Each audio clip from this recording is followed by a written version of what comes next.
Hello. എന്താ ഒറ്റയ്ക്കിരുന്നൊരാലോചന?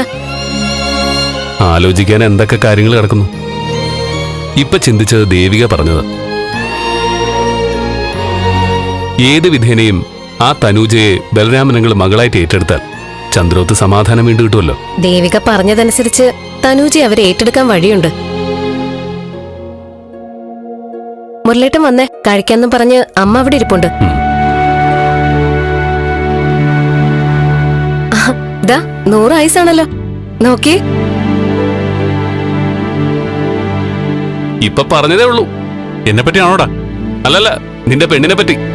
ഓ, അല്ലെങ്കിൽ എന്നെ പറ്റി പറയാൻ ആർക്കാ അവിടെ നേരം? നീ തന്നെ അത് പറയണം.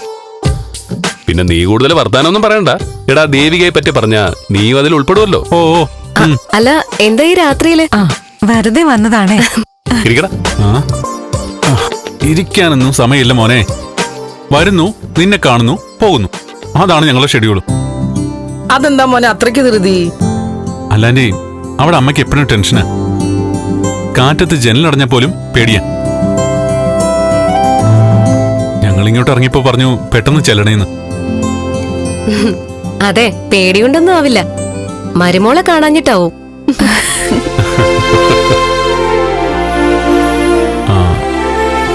ദാ മുരളി, അന്ന് നീ തന്ന പണം. എടാ, ഇതിപ്പോ ഇങ്ങനെ ധൃതിപ്പെട്ട്. അല്ല, എന്തായാലും വാങ്ങിയ ആൾക്ക് തിരിച്ചു കൊടുക്കണമല്ലോ. പറഞ്ഞിരുന്ന അവധിയും താമസിച്ചു. നീനിതിപ്പോ ഒരു വിഷയാക്കണ്ട. കാശ് തന്ന ആള് പൈസ ചോദിച്ച് പ്രശ്നമൊക്കെ ഉണ്ടാക്കി. നിന്നെ ഞാനത് അറിയിച്ചില്ലെന്നേ ഉള്ളൂ.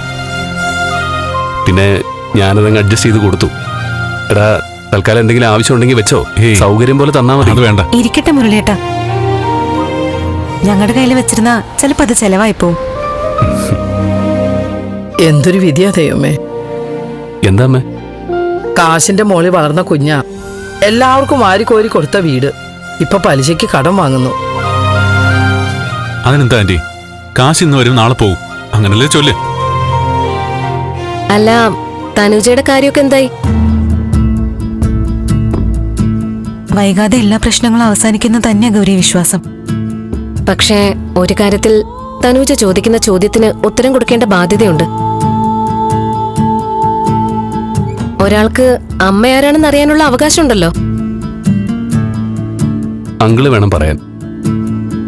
സിദ്ധാർത്ഥങ്ങളിന് ഉറപ്പായിട്ട് അറിയായിരിക്കുമല്ലോ. അങ്കിള് കാര്യം വെളിപ്പെടുത്തിയ എല്ലാം അവസാനിക്കും.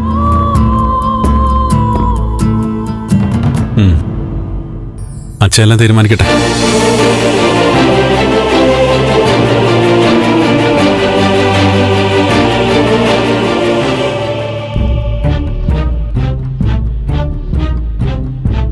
ബാലു,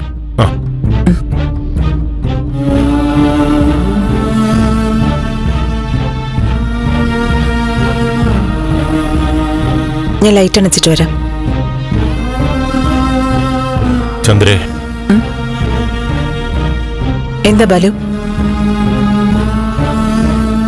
താൻ രാവിലെ പറഞ്ഞ കാര്യം ഞാൻ ഇങ്ങനെ ആലോചിക്കായിരുന്നു.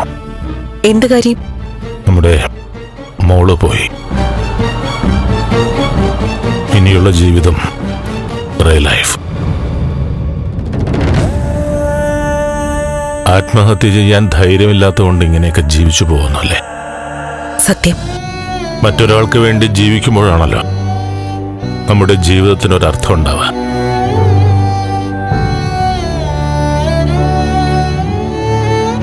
നമുക്ക് പ്രതീക്ഷിക്കാനും നമ്മളെ പ്രതീക്ഷിക്കാനും ആരെങ്കിലുമൊക്കെ വേണം. ഇനിയൊന്നും പറഞ്ഞിട്ട് കാര്യമില്ലല്ലോ ബാലു. ഇപ്പൊ നമുക്ക് ആരോഗ്യമുണ്ട്. കുറച്ചു കഴിയുമ്പോൾ ഈ പ്രസരിപ്പൊക്കെ പോകും. ശരീരത്തിന്റെ ബലം കുറയും. അപ്പോ നമ്മളെ താങ്ങാനൊക്കെ ആരെങ്കിലും വേണ്ടേ? ഓൾഡ് ഏജ് ഹോമുണ്ട്. ശമ്പളം കൊടുത്ത വീട്ടിലും ആളെ കിട്ടും. പക്ഷേ നമ്മളെ അച്ഛനും അമ്മയായി കണ്ടിട്ട് തണല് തരാനായിട്ടൊരാളുള്ളപ്പോഴല്ലേ സന്തോഷത്തോടെ നമുക്ക് കണ്ണടയ്ക്കാൻ പറ്റും. ബാലു എന്താ പറഞ്ഞോണ്ട് വരുന്നേ? ചന്ദ്ര, ഞാൻ ചോദിക്കുന്നതിന് ശാന്തമായിട്ട് ആലോചിച്ചിട്ട് മറുപടി പറഞ്ഞാൽ മതി. എന്താ കാര്യം? നമുക്കൊരു കുട്ടിയെ ദത്തെടുത്താലോ? ദത്തെടുക്കാനോ? താൻ സമാധാനായിട്ടൊന്ന് കേക്ക്.